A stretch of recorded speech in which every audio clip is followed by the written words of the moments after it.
आधा जूते, मामूली कीमत के कपड़े, कहा तो ये जाता है कि आपके बैरून मुल्क खुफिया अकाउंट हैं, बैरून मुल्क होटल हैं, वो सारी दौलत कहाँ है? वो मैंने सब डोनेट कर दी गवर्नमेंट ऑफ पाकिस्तान को। मेरे पास जब आए तो मैंने पावर ऑफ अटॉर्नी दे दी कि तुम सब ले लो। क्या ये ऐसे इल्जाम हैं? झूठे पक्के अव्वल दर्जे के। मैंने आपको बताया ना कि जितने मुनाफिक और झूठे इस कौम में मिलेंगे आपको, खासतौर से हुक्मरानों में नहीं, और कहीं नहीं मिलेंगे। हम लोग जो हमें जानते हैं, हमारे साथ काम करने वाले 30-30 बरस से घर वाले, उनसे पूछ लें कि जितनी सादा जिंदगी हम गुजारते हैं, जितना सादा हम खाना खाते हैं, जितनी ईमानदारी से हमने काम किया, आज तक सरकारी चीज़ यूज़ नहीं की। अगर दफ्तर का आदमी आया तो उससे काम लिया तो उसको हमेशा 500 रुपये दिए। डॉक्टर साहब, कितनी पेंशन मिलती रही आपको? पहले तो मिलती थी 4,467 रुपये, अभी 19,000 हो गई। फिर बाद में गवर्नमेंट की स्पेशल पेंशन दी है।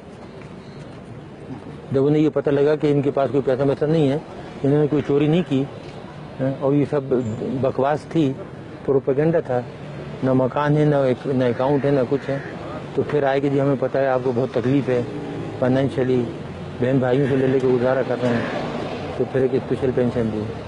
कि आपकी टीवी की एक औरत होती जो पहले सब्जियाँ बेचती थी, वो एक दिन एक प्रोग्राम में कह रही थी, बहुत दिन हुए, तो जी इनके 23 प्लाट हैं इस्लामाबाद में, 23 बंगले।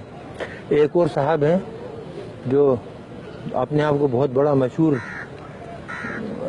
कंपेयर कहते हैं, वो कहने लगे कि जी ये तो ठीक है, इनको बंद कर दिया, लेकिन इनके जो मिलियंस बाहर रखे हैं वो भी तो मंगाओ। तो कितने के प्लॉट आपके हैं इस्लामाबाद में? पूरा इस्लामाबाद, पूरा पाकिस्तान मेरा नहीं, वैसे जहाँ जैसे आपकी जाती मलकियत कितने हैं? मेरी जाती मलकियत जो घर आपने देखा था वो है, और एक बनी गला में जो हमने बनाया था, और उसके कागजात मौजूद हैं, पैसे जिस तरीके से हमने लगाए। ये इल्जामात क्यों लगाए? इस मुल्क में झूठ बोलना दरोगोई तो कामन है ना, जिस पे जो चाहे इल्जाम लगा दो। जो चोर हैं, डाकू, उन पे इल्जाम नहीं लगते। वो साहूकार हो तो उनकी सफाई पेश होती है कि नहीं, वो तो बहुत ही ईमानदार हैं, नौमौलूद बच्चे की तरह हैं। एटमी मुल्क पाकिस्तान में हर तरफ लोड शेडिंग के अंधेरे हैं, क्या न्यूक्लियर तवानाई से ये मसला हल हो सकता है? ये हो सकता है बहुत। देखिए, अगर आप करना चाहें, कोई काम भी आप करना चाहें, तो उसको आप नेशनल लेवल पे लें, नेशनल पॉलिसी बनाएं, गाइड करने वाले सही हों, लेकिन जहाँ चीज़ें जाहिलों के हाथ में हों, वो कुछ कर सकते हैं। क्या तरीका है? कोई शॉर्टकट है? शॉर्टकट देखिए, तरीके बहुत से हैं, लेकिन अब हमने कसम खाई है कि इस मुल्क को कुछ नहीं बताएंगे। जो हमने बताया उसका जो सिला मिला ना, अब उसके बाद कोई सोल्यूशन, कोई हल नहीं बताएंगे किसी को। आप नाराज हैं लोगों से? लोगों से तो नाराज नहीं है, लेकिन एहसान फरामोश से तो नमक हरामों से नाराज है। आवाम से नाराज नहीं है, आवाम तो बेचारे बहुत मोहब्बत देते हैं। आपने खुद अभी मेरी बेगम को देखा, सीधी सादी बेचारी किन जाती, कितनी गुस्से में आई वो, जिसके साथ ये हो कि 6.5 साल से बंद रखा है, बच्ची को नहीं आने देते, मिलने नहीं देते। बोल देते कि लुटेरे डाकू तो पूरी दुनिया में घूमते फिरते हैं और हम इस मुल्क के लिए खतरा बन गए, जबकि हमारा कोई ताल्लुक ही नहीं। 9 साल से हमारा कोई ताल्लुक ही नहीं ऑर्गेनाइजेशन से। गैर मुल्की अखबारात में आता है कि टम्बकटू में आपका कोई होटल भी है। ये बिल्कुल होटल है, हमारा तो नहीं है। हमने तो गरीब को बना के दिया था बेचारे का, वो बेहद गरीब था, मुसलमान था, बेहद गरीब लोग हैं।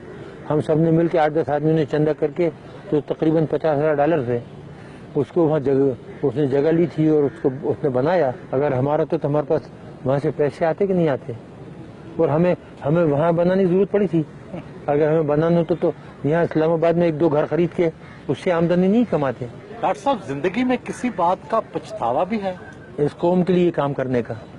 आज वो ये होता है, कभी कभी आदमी सोचता है ना कि कोई और काम करता, तालीम की तरफ ध्यान देता बजाय ये काम करने के ना, एजुकेशन की तरफ प्रोफेसर बन जाता। मेरे पास बहुत पेशकशें थी, लेकिन एकदम ये जब हिंदुस्तान ने धमाके किया तो 74 का, तो फिर मैंने देखा कि पाकिस्तान का जो वजूद है खतरे में पड़ गया है, तो इसलिए वो काम छोड़ के तो इधर आ गया।